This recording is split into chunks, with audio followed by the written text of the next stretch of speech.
I woke up to a scratching noise on my window. For a second, I thought I was dreaming. But then I heard it again, soft, desperate, almost like someone lightly tapping to come inside. My eyes flew open, and when I turned my head towards the window, my heart stopped.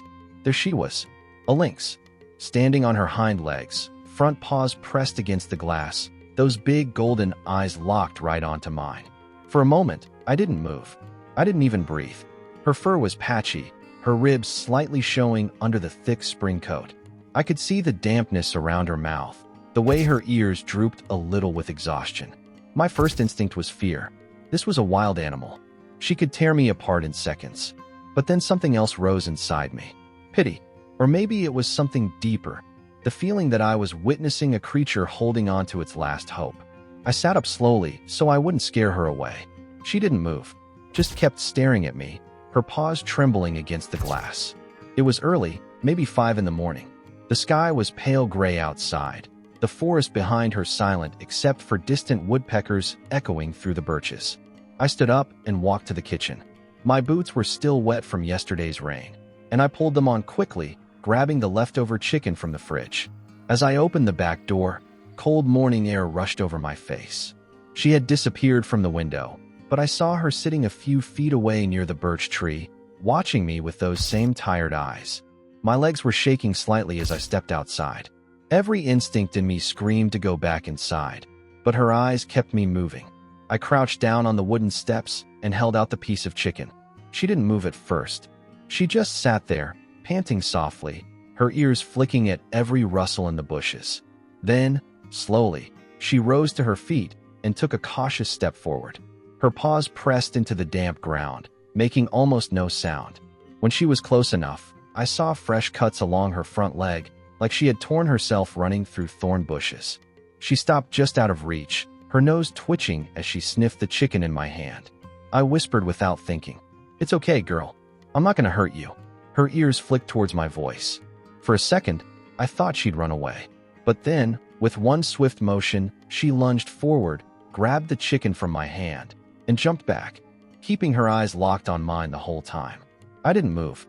I just watched as she chewed desperately, tearing apart the meat with her sharp teeth, but trying not to drop a single piece. She was so thin under all that fur. I wondered how long she had been starving like this. When she finished, she licked her lips and looked back at me. There was something in her gaze that almost made me cry right there. Maybe it was gratitude. Maybe it was just exhaustion. But it felt like she was silently asking me a question. She turned away then, stepping back towards the trees. For a moment, she paused at the edge of the clearing, looking back at me with those wide golden eyes. Her tail flicked once before she disappeared between the birch trunks. I stood there for a long time, the cold seeping into my bones, feeling my knees ache against the wooden steps. I didn't know why, but tears started to build up in my eyes.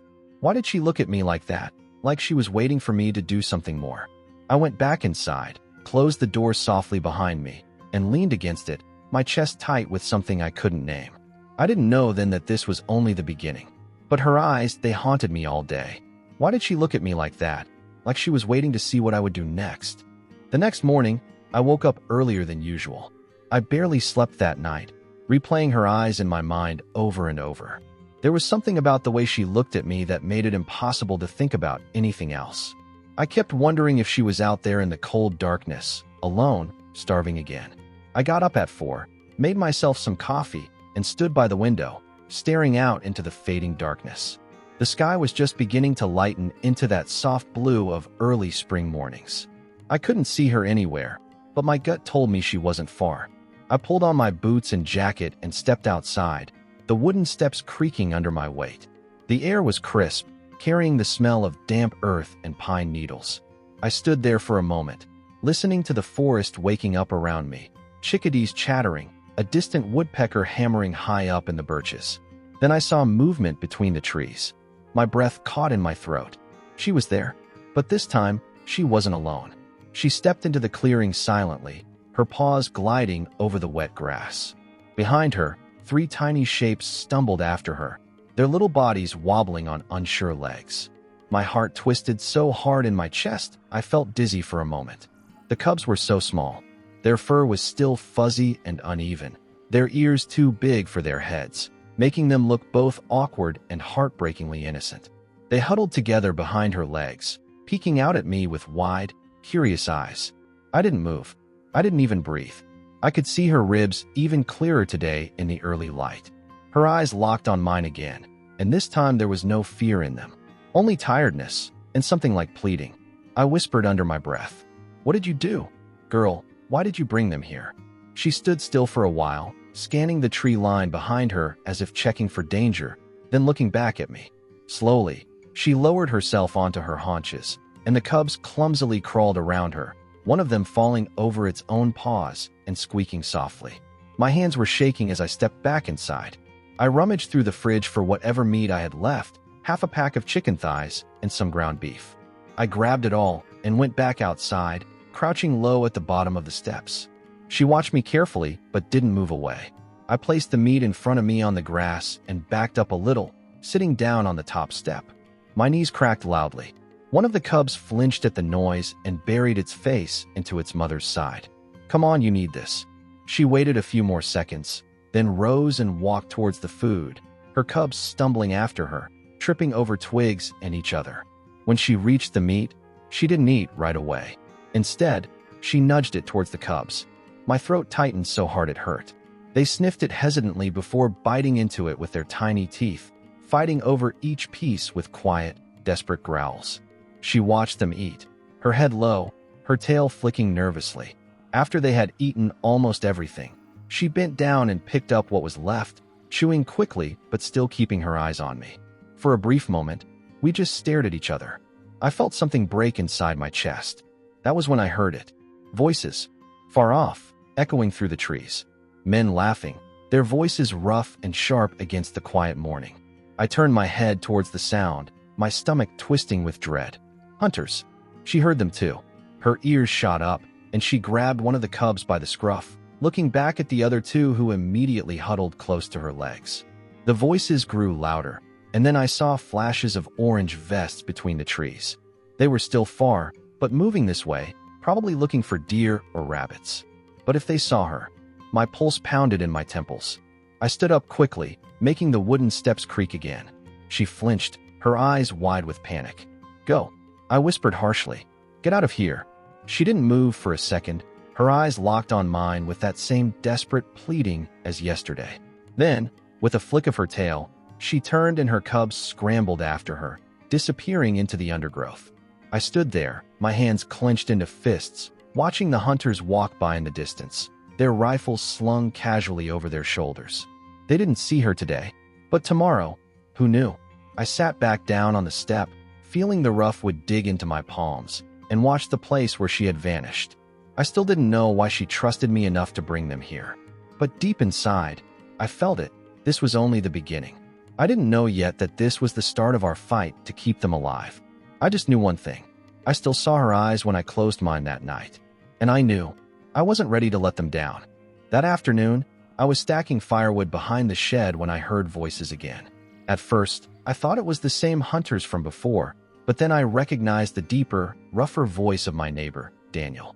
I walked around the side of the house, wiping sweat from my forehead. Daniel was standing near the edge of my driveway, talking to two men I didn't recognize. Their pickup truck was parked just beyond the trees, and from the back, I saw a hunting rifle propped up against the seat. Daniel turned to me with that look he always had, like I was an idiot for existing. He didn't bother with greetings. "Saw tracks by your woodpile this morning. Big cat. Probably dangerous." I tried to keep my voice calm. "She's not dangerous if you leave her alone." One of the other men, tall with a dark beard, laughed harshly. "Not dangerous? You kidding me? Those things kill deer. They'll take down a dog or a kid if they're hungry enough." I felt my jaw clench. My hands curled into fists at my sides. Daniel squinted at me, chewing on a piece of grass. His eyes flicked towards my house. "You see her?" I didn't answer. His gaze narrowed further. "If you're feeding her, that's illegal, you know. Should call animal control. Or better yet," he jerked his chin at the truck where the rifle gleamed in the late afternoon sun. I took a step forward before I even realized it, my boots crunching on the gravel. My voice came out low and tight. "You do that, and you'll have to deal with me first." For a moment, no one said anything. The bearded man shifted uncomfortably, but Daniel just smiled that cold little smile of his. Suit yourself. But when she tears up someone's dog, don't say I didn't warn you. They turned and walked back to the truck. I stood there watching them drive off, dust rising behind their tires, feeling like my whole chest was vibrating with anger and fear. When I finally went back inside, my hands were still shaking. I paced the living room, glancing out every window. Evening was falling fast, shadows stretching long across the clearing. I kept thinking about her out there, with those tiny cubs, and my stomach twisted so hard it hurt. As the last light faded, I heard a quiet scratching at the back door. My heart jumped into my throat. I flipped on the porch light, and there she was, crouched low with all 3 cubs huddled against her sides. Her ears flicked back when the light hit her eyes, but she didn't run. I opened the door slowly. She looked up at me, and for the first time, she didn't seem afraid, just tired. And those cubs, they were shivering in the cool spring night air, their little bodies pressed against her belly for warmth. I whispered, "Come on, it's okay." I stepped back and held the door wide. She hesitated, then nudged one cub forward with her nose. It stepped into the mudroom, stumbling a little on the tile floor. The other 2 followed quickly, and finally, she came in, her paws silent on the wood. I led them through the kitchen to the garage. It was warmer there, with old blankets and tools scattered around. I cleared a corner near the workbench and spread out a thick folded tarp.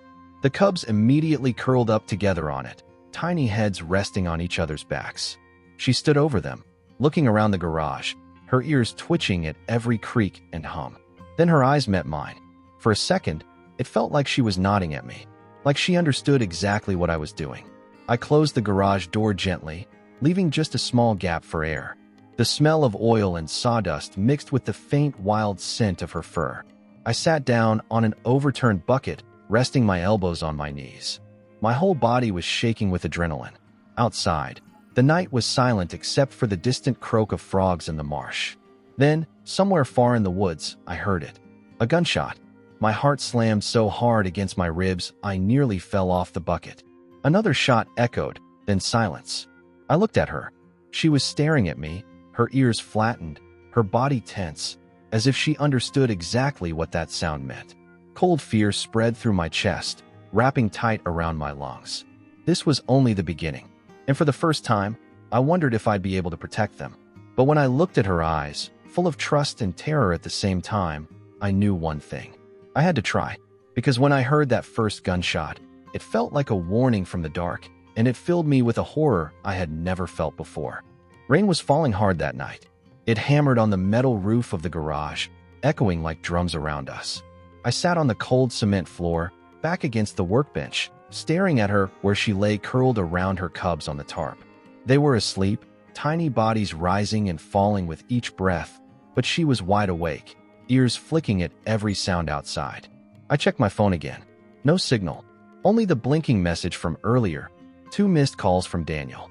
My chest tightened just thinking about what he wanted. I knew he wouldn't leave this alone. Not after today. Thunder rumbled over the hills, making the windows tremble. She lifted her head, eyes glowing faintly in the dim garage light, and looked right at me. For a moment, it felt like she was trying to tell me something, that she knew what was coming. I stood up slowly, my knees stiff from sitting on the cold floor. I walked to the window and peered out into the rain-soaked darkness. Headlights flickered through the trees. My heart dropped into my stomach. A truck was coming down my driveway. I ran to the side door and cracked it open.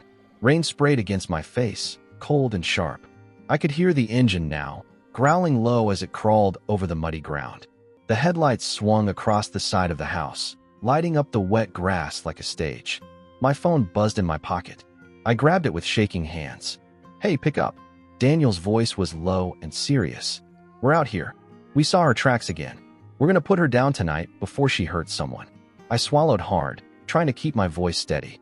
"Don't do this, Daniel. She has cubs with her." There was a pause, then a rough laugh. "Even more reason. You want a whole family of killers living in your backyard?" I pressed my fist against the doorframe, rain dripping down my neck. "Please just go home." His voice turned cold. "Move aside, or we'll do it with you standing there." The call ended. My whole body was shaking with rage and fear. I turned back to her. She was on her feet now, crouched low over her cubs, eyes wide and glowing in the dim light. I knew what I had to do. I grabbed an old raincoat from the hook by the door and threw it on. Then I opened the garage door as quietly as I could. Rain poured in immediately, soaking the tarp and the cold cement floor.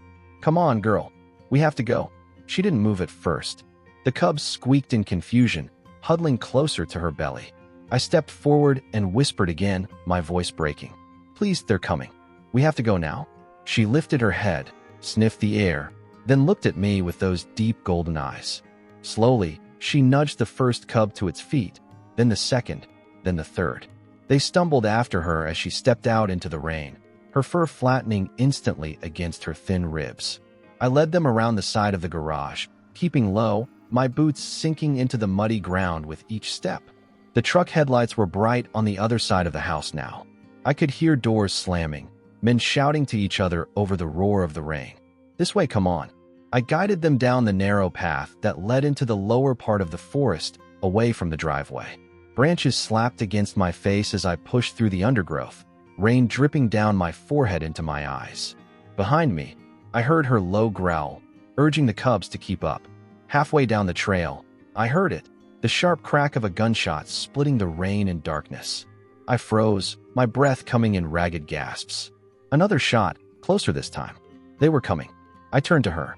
She was staring at me, water dripping from her whiskers, her eyes glowing like molten gold in the darkness. I crouched down, my voice shaking. "Go. Take them and go." She hesitated for only a second. Then she bent down, grabbed the smallest cub by the scruff, and turned, vanishing into the blackness of the trees. The other two followed close to her sides, their tiny tails flicking as they disappeared into the dark forest.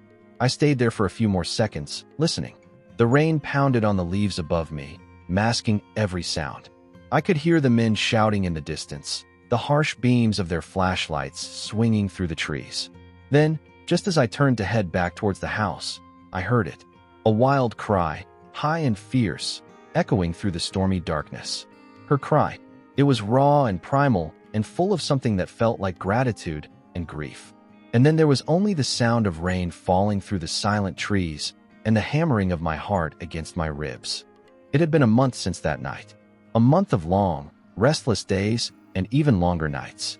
Every morning, I woke up hoping to see her by the window again, but each day passed without any sign of her or the cubs. I spent that month on edge. Every crack in the forest, every rustle of the branches outside sent my heart racing. I kept replaying that final moment in the rain, her fierce cry echoing through the darkness as she disappeared with her cubs. I wondered if she had made it, if they were all alive, if she hated me for not doing more, or if she understood that I had done everything I could. Daniel never came back to my property after that night. Maybe he felt guilty, or maybe he thought I was insane for risking my life for a wild animal. Either way, I was glad to see his truck gone from the roads near my land.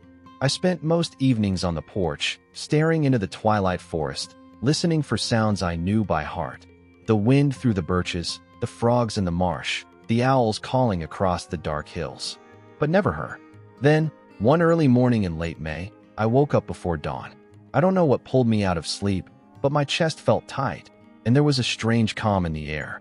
I pulled on my jacket over my t-shirt and stepped outside barefoot onto the cold, damp wood of the porch. The world was silent. Pale light spread slowly across the sky, tinting the treetops with gold. I stood there, breathing in the cold morning air, feeling the ache in my chest that had been there since she left. And then I saw her. She was standing at the edge of the clearing, half hidden behind a birch tree. My heart stopped. She looked different, stronger. Her fur was thick and clean, her ribs hidden under new spring muscle. And her eyes, those golden eyes, were calm and fierce at the same time. For a moment, we just looked at each other. Then she stepped forward into the clearing, and I saw what she was carrying in her mouth. It was a rabbit, a fresh kill. She walked with her head high, her tail flicking with confidence, her paws silent on the wet grass. She crossed the clearing without hesitation, came right up to the edge of the porch, and dropped the rabbit at my feet. I couldn't move. I just stared down at it, then back at her. She sat down, her ears flicking back as she looked at me, her eyes narrowing slightly in what almost felt like a smile. I whispered, my voice cracking, "Thank you." She flicked her ears again, then turned her head to look back at the trees. And that's when I saw them. Her cubs. They were bigger now, their legs longer, fur thick and bright under the rising sun. They stood side by side, watching us, their tails twitching with curiosity and excitement. She looked back at me one last time. For a moment, the world felt completely still, just me, her, and the 3 cubs waiting in the golden dawn. Then she turned and walked back to them. They nuzzled her face, squeaking softly, and together they disappeared into the trees without a sound. I stood there barefoot in the cold, staring at the place where they had vanished, feeling tears roll down my cheeks. I didn't wipe them away. I bent down and picked up the rabbit she had left. It was heavy and warm in my hands. A gift, a thank you, a message. I sat down on the porch step, the chill of the wood seeping into my skin, and watched the sun rise over the forest. And I thought about her eyes, the way she had looked at me that first morning, desperate and starving, and the way she had looked at me today, proud, wild, alive. I didn't know what would happen to them. I didn't know if I'd ever see her again. But in that moment, holding her gift in my hands, I knew one thing for sure. There was no line between her world and mine. Not really. We were both just doing what we had to do to survive. And I understood then. We're all just trying to survive in this world. Each of us, in our own way.